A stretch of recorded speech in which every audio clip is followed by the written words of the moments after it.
Hello, and welcome back to Felony Spectator. I am your host, Heather. On today's episode, we're doing part 2 of the murder of Hae Min Lee. On the last episode, we learned that Adnan was arrested for the murder of Hae Min Lee, and we also have some new witness statements from Jen and Jay. So today we're going to go through more information, more witness statements, and the call log as well. So we left off the last episode with Adnan saying he doesn't remember what happened that day. He claims he can't remember because it was a regular, boring day. He would later say that he could have made something up so he had an alibi, but he didn't. He thought things would just work themselves out, and people would see that he wasn't capable of killing Hae. But would this lack of remembering mean that he was playing dumb? Now, if I try and remember a random day, it's true, it's very difficult to know what I did.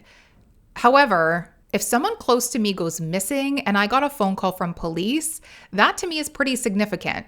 It's not every day you get called by police because someone you really care for goes missing. Wouldn't that be dramatic enough for you to remember what you did that day? After Adnan's arrest, Jay and Jen would also need to come back into the station to make more statements, iron out the details, and make sure they had everything right. I believe Jen is interviewed over 5 times, and Jay was probably more so because he was the key witness. And this story starts to change with every passing interview. It eventually evolves to Jay and Adnan, now at Security Square Mall and not Westview Mall, shopping for Stephanie. This is also at one point Walmart. Another change is, instead of Edmonton Street, Jay gets dropped off at Best Buy because Adnan had used a payphone from the parking lot saying to come right away. Prosecution would use his Best Buy version at the trial. When Jay arrived at Best Buy, Adnan was wearing red gloves and was waiting nearby Hae's car. This is also where Adnan would show Jay Hae's body in the trunk. Adnan would then drive Hae's car and Jay drive Adnan's, and they'd go take the car to the park and go. Then they would drive around for a while, buy some weed, and smoke it at Patasko Park. Here they sat overlooking the cliffs, talking as the sun went down. And then Jay dropped Adnan back off at school so Adnan could go to track practice. And this happened near 4:30 p.m. Now, track originally was said to start at 3:30 p.m. So by adding this visit to Patasko Park, he had made the timeline very small. But this is when he says Adnan would go into detail on what happened with Hae and asked him what to do next, even discussing bringing the body there. This park is about 20 to 30 minutes away from the school, so if they were there watching the sun go down, Adnan would have been hours late for track practice. The sunset was around 5:05 that day, and what I couldn't find was the length of time track practice was or when they were usually dismissed from track. Did they practice outside until it got dark, or was it normal to start track at dusk? I just don't know. Jay continues on saying Adnan would go to track at 4:30, and Jay would go to a friend's house, and this would be Jen. But by the trial, this visit disappeared from his story, maybe because it wasn't in Jen's timeline as she was picking up her parents and getting dinner. He continues to say that after 6, Jay would pick Adnan up at school and see Adnan with another person named Will. Adnan would say goodbye to Will before getting back into his car. Will would later speak out and say that this was true. He sort of remembers someone picking up Adnan.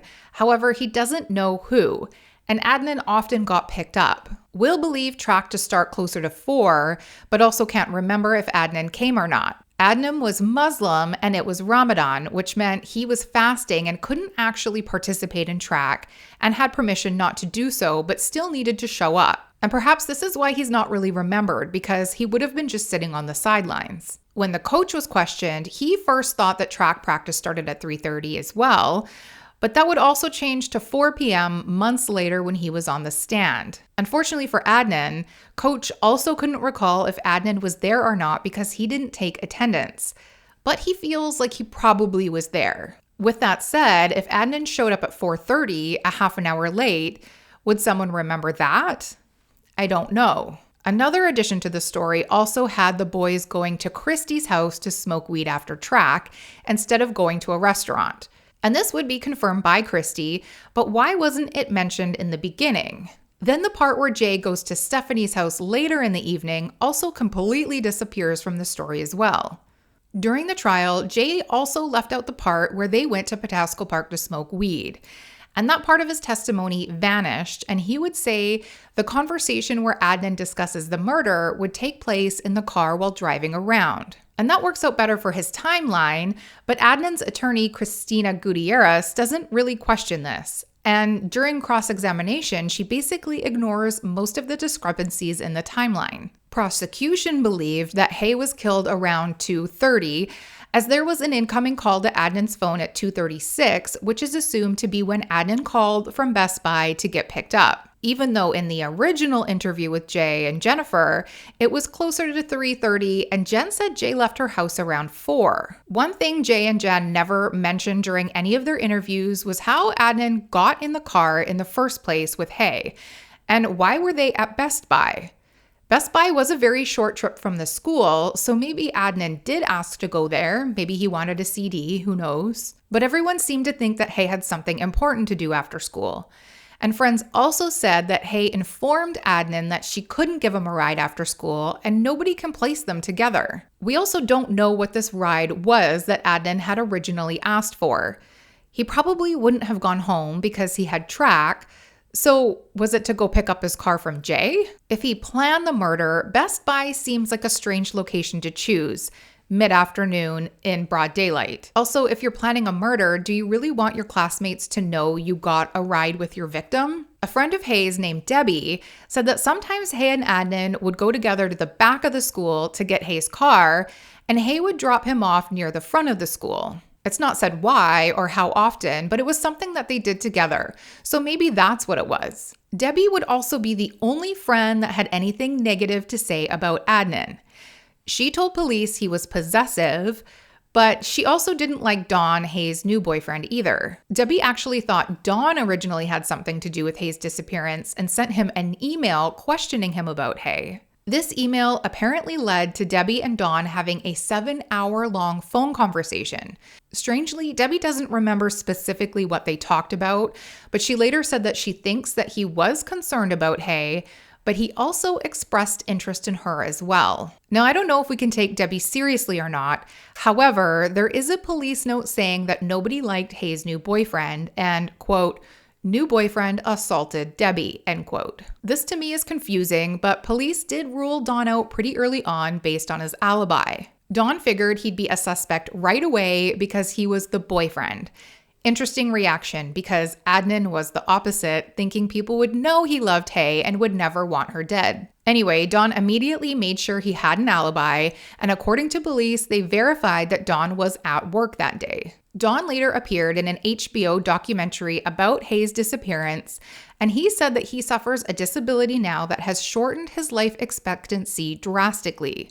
So he doesn't care if people believe his alibi or not. He just now wants to make sure his wife and kids are taken care of. If Don had something to do with Hae's disappearance, it still doesn't explain why Jay would make up this big story to frame Adnan implicating himself. Don and Jay have nothing to do with each other or even knew each other, so I think it's safe to say that Don is innocent. Hae's friend Becky thought Hae left school around 3 p.m., saying that Hae wanted to see Don at the mall.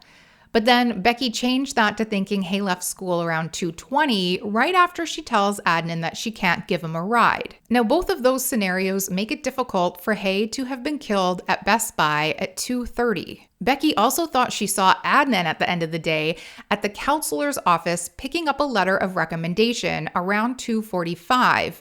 Already dressed and ready for track. There is no mention of a guidance counselor corroborating this or anyone else seeing him, though. Then we have the so-called alibi witness for Adnan who never got to tell her story, Asia McLean. Asia McLean was someone who wasn't good friends with Adnan, but may have seen Adnan at the public library after school that day. After Adnan was arrested, Asia wrote letters to Adnan to tell him that she saw him and she'd do whatever it took to help him with his alibi. In the first letter, it said that Asia and Adnan had spoken that day in the library. She was then picked up by her boyfriend, Derek, and she specifically remembers this because her boyfriend got jealous and was mad that she was seen talking to Adnan. She mentions in the first letter that she hadn't told police and tells him to. She then writes a second letter asking why Adnan hadn't told anyone about the letter. Did he forget to? And she also tells him to go get surveillance video from the library. Adnan did give his lawyers these letters, but Gutierrez, his attorney, didn't bother checking into the alibi or even using the letters during the trial at all. In fact, she didn't even contact Asia. Instead, she said the letters were weak and possibly damaging because there was no proof that these letters were true. Adnan also said that he was at the school library, but Asia wrote the public library. Now, the public library was technically on school grounds, so it could have been a simple oversight on Adnan's part. Gutierrez also said because Asia didn't put any times on the letters, they couldn't prove Adnan was there that night at school. And surveillance videos were also never requested, which could have supported the letters. And Adnan had a hard time remembering that day, so I don't really know why the letters were completely ignored. Asia McClain has since written a book, and it's mostly about her point of view being brought into the Serial podcast as well as these letters. So the Serial podcast is a 12-part episode all on Hae Min Lee's murder and Adnan Syed. They interview a lot of the students, they interview Jay, and they talk about so much stuff. I have not read Asia's book, but it's on Amazon if you're interested. Using Asia's letters would really have helped plant a seed of doubt in Adnan's involvement. And prosecution said that they weren't worried about that though, because all of their focus were in the cell phone records and basically described the case as open and shut. To them, this was a run-of-the-mill domestic violence murder, and the cell phone records can prove that. One of the calls where prosecution used as their smoking gun was a call to Nisha at 3:32 p.m. in the afternoon. Nisha was someone who Adnan was interested in. He had met her at New Year's and saved her phone number in his new phone. And this phone call places Adnan and Jay together and proves that Adnan wasn't in the library. I do find it odd that he programmed Nisha's number into his phone. Nisha says that Adnan did talk to her, and at one point, he put Jay on the phone as well. Let's go over the entire call log, and you will see for yourself. We've heard some witness testimony and confusion as to where Adnan actually was. But this call log is supposed to line up with Jay's version of events. If you don't want to hear the entire call log, you can skip ahead, but this is what prosecution and investigators use to corroborate Jay and Jen's ever-changing stories. A prosecution thinks Adnan got this cell phone specifically to use to communicate with Jay to pull off this murder. Now, I don't know if Jay and Adnan were smart enough to know that cell phones can be traced, but Adnan and Jay also gave out this phone number to their friends and used it to call their friends. Now, if this phone was to be used for a murder, wouldn't you keep it a secret and destroy it afterwards? So anyways, we'll start with Adnan's call to Hae at midnight the night before. Here we assume Adnan is giving her his new cell phone number since it was written in her diary. Then we have a call to Jay the following morning, and this is Adnan calling from school.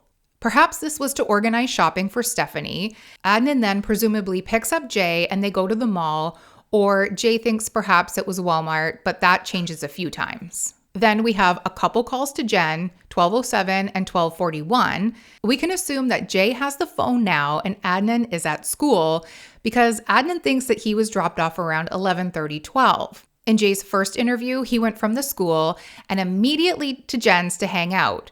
But she isn't home, so he plays video games with Jen's brother. So why is Jay calling Jen's house if he's already there? So maybe the 12:07, he wasn't quite there yet, but by 12:41, he should have been. Jen's first interview, she says she got off work at noon and called Jay to ask if he wanted to hang out, in which he replies, sure, but can you swing by and pick me up? She wouldn't have known that Jay had Adnan's phone, and there wasn't an incoming call, so we can assume that she called Jay's house. But Jay also had Adnan's car, so why would he need to be picked up? Apparently, Jay calls back saying not to pick him up and that he'd come over by 12:31. So maybe the 12:07 call was him calling back, but that didn't ping near his house. And the 12:41 call, he should have already been there. So these two calls don't really match anyone's story, nor do the pings. Jay does change his story a few times during his second interview, saying that he thinks he dropped Adnan off closer to 12:45 to 1:15. And prosecution says they're scoping out Lincoln Park during these calls, but even Adnan says he's back at school by noon. A later drop-off also doesn't make sense if Jen got off work at noon and called Jay. Now, during the trial, Jay testifies a new version, saying that he called Jen's home at 12:07 before going over, and then stayed for only 30 minutes to play video games before taking her little brother shopping. When they got back, Jen was already home, and he doesn't mention the 12:41 call at all. Jen also changes her story to say that Jay was already there by the time she got home from work, but also changes that to her coming home around 12:31 and Jay coming between 1 and 1:30. And these details I've never been able to clarify, and they're very confusing. Strangely, Adnan's lawyer also doesn't dig into this at all. Then we have an incoming 12:43, and we don't know who this is. Maybe it's Jen, who knows, because her story keeps changing. And where is Jay? Still not at Jen's, not shopping with her brother, we don't know. Then we'll go to the 2:36 call, a 5-second call where Adnan allegedly calls Jay to get him from Best Buy. Jay was apparently with Jen at her house waiting for this call. Jen's story is that he got this call later, around 3:30 to 3:45, and that he didn't leave until 3:45, 4:15. And this also doesn't ping at Jen's house, but closer to Woodlawn. Then we have 3:15, which was an incoming call near Woodlawn. Again, if this was Adnan calling Jay, why isn't it pinging at Jen's house? It's closer to Adnan's house or the school. At the trial, Jen changes her story again to say Jay left closer to 3:15, but that still doesn't explain why it doesn't ping at her house. Now we have a call to Jen at 3:21. And if we go by the initial interviews, Jay should still have been at Jen's house waiting for Adnan's call. So why is he calling Jen? Prosecution claims that this was after the boys dumped the car at the park and go, and then they buy some weed and Jay takes Adnan back to Woodlawn High for track. And apparently prosecution tries not to include this particular call in their timeline, although I can't confirm that. When Jay testifies, he does say he called Jen to find out where Patrick was to buy weed. Side note, there's another story where Jay is at a pool hall, but we'll come back to that. Then is the 3:32 call, the infamous Nisha call. Nisha testified that she spoke with Adnan and Jay. However, she thinks this call happened closer to the evening. Jay and Adnan don't mention this call at all in any of their interviews. Jay said it wouldn't have been him because Jay isn't friends with Nisha. Adnan thinks it's perhaps a pocket dial from Jay because he's at track and he just can't explain this call at all. Jay later somehow remembers he does know the call and they were at the golf course near West Forest Park. Now this is when prosecution thinks Adnan and Jay were getting rid of Hae's car, with Hae still in it. Again, this pings near Woodlawn though. And is Adnan that cold-blooded that he just murdered Hae, is driving around with her body in the trunk, and calls the girl he has a crush on to chit-chat? Nisha also mentions that they called from a video store that Jay was working at, but Jay wasn't employed at this video store until the end of January. So is it possible that she isn't remembering the night of this call and she's mixed up? Or could it have been a pocket dial like Adnan says? Next is Phil. Nobody knows who Phil is. Presumably Jay's friend. Then is Patrick, presumably to buy weed. Adnan is still either at track or the boys are together getting rid of the car, even though prosecution said that happened earlier after the 3:15 call. And Jay had never mentioned any of these calls, Patrick or Phil, but remember in the second interview, he says that he and Adnan are at Patasko Park smoking weed. Well, this cell tower is closer to that park, but not Patasko Park. And this is a bit confusing. If Adnan is at track, then is Jay dumping the car alone, or are they together? 412 is Jen again, and Jay doesn't mention this call at all. They were either at the park smoking weed or driving around because their next move is to take Adnan back to school. And here's a twist. In the third interview, Jay randomly claims Adnan killed Hae in Patasko Park while Jay was there. Adnan then paid Jay to help get rid of the body. And this contradicts most of Jay's first and second interview. Jay also drops this version and sticks to heading back to school to drop off Adnan. 427, incoming. After dropping Adnan off, Jay said he went back to his own house after, as per the first interview.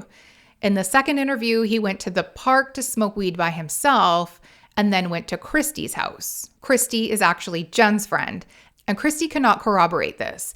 She says she doesn't get home until 5 p.m. that day. She does mention Jay coming over, but Adnan was with him and it was closer to 6. Jay also said that he went to Jen's house, but this was also removed from his story at some point.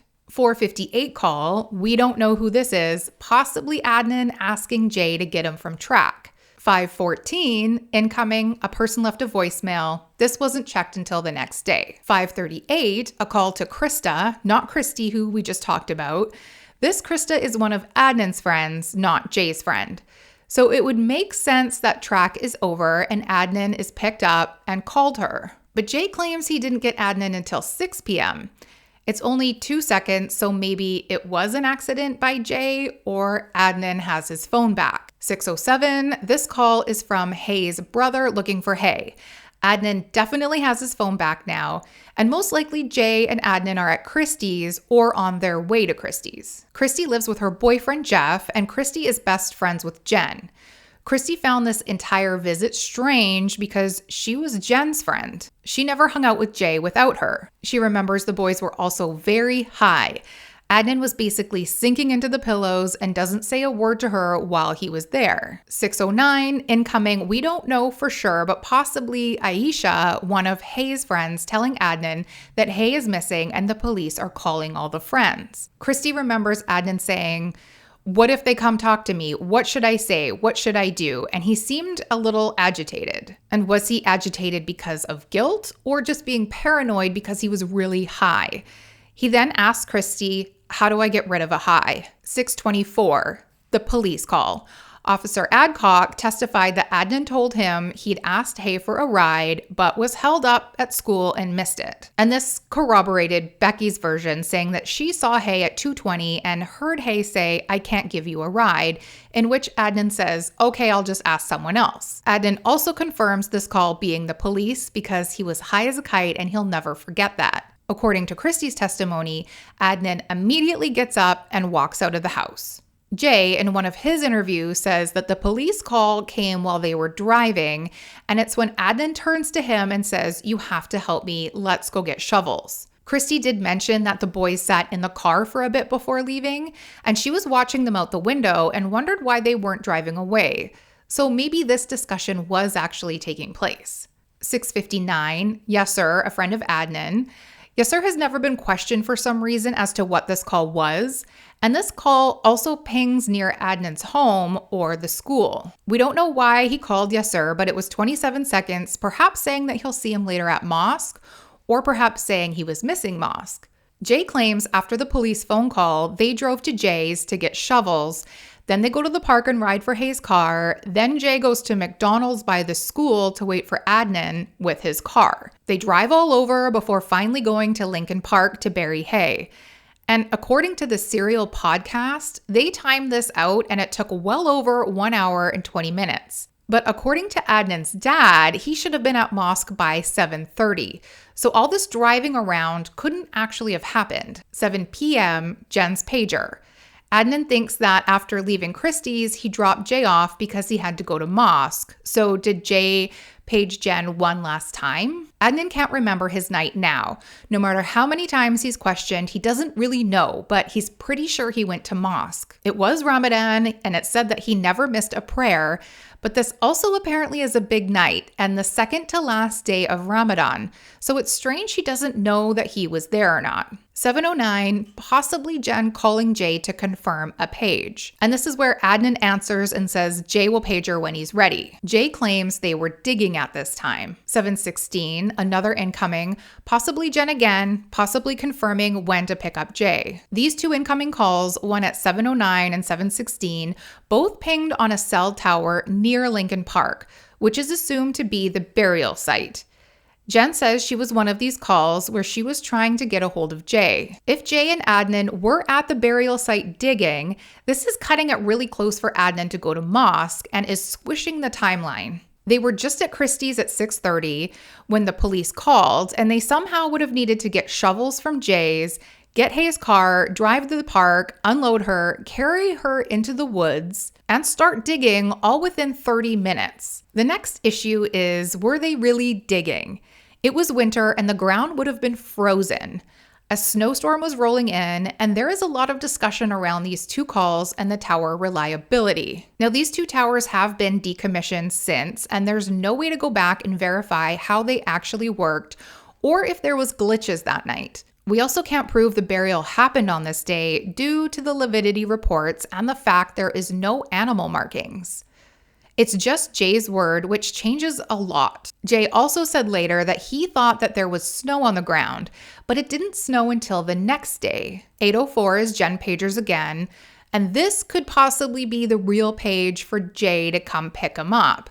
Jen did testify she picked Jay up sometime after 8, but there was no incoming calls after, which doesn't match her statement. She says she met Jay and Adnan at Westview Mall parking lot where she saw Jay and Adnan in Adnan's car. Adnan goes on his way and Jay gets into Jen's car and spills the beans. According to her first interview, Jay was to meet Adnan at Franklintown Road where he saw the body. In Jay's first interview, he disposes of his clothes in his trash can outside his house. In his second interview, he brings his clothes in a bag, and when Jen picks him up, he gets rid of them in a dumpster, but keeps his boots until the following day. Jay testified in court that Adnan and him used a dumpster near Westview Mall to ditch their clothes before Jen picked him up. But then what did they change into? Did they bring a second pair of clothes? We don't know. Jen says Jay had his clothes in a bag the following morning when she takes him to F&M dumpster, and he disposes them at this time. 8:05, Jen's pager again. Why? Could it be Adnan paging Jen to get a hold of Jay because he needed to be picked up at mosque? If Jay acted alone and Adnan was in fact at mosque, he wouldn't have had his car. It could also show that these pages to Jen from 7 to 9 p.m. were because Jay needed Jen's help. Perhaps at 7, he went to Edmondson Street to ditch the car, but needed a ride to get back to Adnan's car. Jen's story changes a lot too, from them going to Westview to wipe shovels to Stephanie's house and then to Christie's. Another time she says Westview and then Stephanie's and then back to Westview to wipe shovels and then to Christie's. Then they go to Mike's birthday party randomly, and she says it was Westview, Stephanie's, then Mike's party, then Christie's. So we don't actually know which one is correct. 9:01, Nisha, most likely Adnan, especially since it was paying near his home. So now he's home from mosque or burying Hae, and the rest of these calls are also from the same tower, which is his home. There is one at 10:02 to Yasir, which is a different tower, but experts imply that this call was routed through a tower outside of its normal range. And sometimes this happens. It's unlikely he left his house. So here is this cold-blooded Adnan home from quite the busy day, calling all his friends casually as if nothing happened. We're going to stop here again and do a part 3. Next episode, we'll go over new witness statements, more strange things reported, more changing of the story. There are lots of lies in this case. Thanks again for joining me here at Felony Spectator. Please hit subscribe so you don't miss part 3.